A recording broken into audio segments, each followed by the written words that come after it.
বন্ধুরা আজকের এই ভিডিওতে আমরা দেখব যে ফেসবুক প্রোফাইল লক বা আনলক কিভাবে করতে হয়। আমি জানি অনেকেই নতুন ফেসবুক অ্যাকাউন্ট খুলেছেন, যারা জানেন না কিভাবে ফেসবুক প্রোফাইলকে লক করতে হয়, যদি লক থাকে তাহলে কিভাবে আনলক করতে হয়। তাই আজকের এই ভিডিওটাকে দেখে নিন, তাহলে আপনি খুব সহজেই ফেসবুক প্রোফাইলকে লক বা আনলক করতে পারবেন। তো লক করার জন্য সবার প্রথমে আপনি ফেসবুককে ওপেন করে এখন এখান থেকে আপনার ডান দিকে আপনার ফেসবুক প্রোফাইলে ক্লিক করবেন। ফেসবুক প্রোফাইলে ক্লিক করার পর এখন এখানে আপনি দেখতে পাবেন থ্রি ডট, এই থ্রি ডটে ক্লিক করবেন। তারপর এখান থেকে লক প্রোফাইলে ক্লিক করে দেবেন। লক প্রোফাইলে ক্লিক করে এখন এখান থেকে সুইচে ক্লিক করে দিন।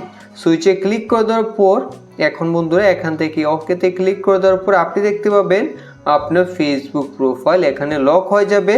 তো আপনার যে পোস্ট রয়েছে তা আপনার ফেসবুকের ফ্রেন্ড ছাড়া অন্য কেউ আর দেখতে পারবে না, এবং আপনার কভার ফটো বা আপনার যে প্রোফাইল পিকচার তা কেউ বড় করে দেখতে পারবে না। তো এখন কথা হলো, যদি আপনি ফেসবুক প্রোফাইলকে আনলক করতে চান তাহলে কিভাবে করবেন। তো তার জন্য এখান থেকে আপনি প্রোফাইলে ক্লিক করবেন, তারপর এখান থেকে থ্রি ডটে ক্লিক করে দেবেন। এখন এখান থেকে আপনাদের আনলক প্রোফাইলে ক্লিক করতে হবে। আনলক প্রোফাইলে ক্লিক করার পর এখন এখান থেকে আপনি সুইচ ব্যাকে ক্লিক করবেন, তারপর এখান থেকে আবার সুইচ ব্যাকে ক্লিক করে দেবেন, তাহলেই আপনার ফেসবুক প্রোফাইল আনলক হয়ে যাবে। তো এখন এখান থেকে ওকেতে ক্লিক করে দিন। তো এইভাবে খুব সহজেই কিন্তু আপনি আপনার ফেসবুক প্রোফাইলকে লক বা আনলক করতে পারবেন।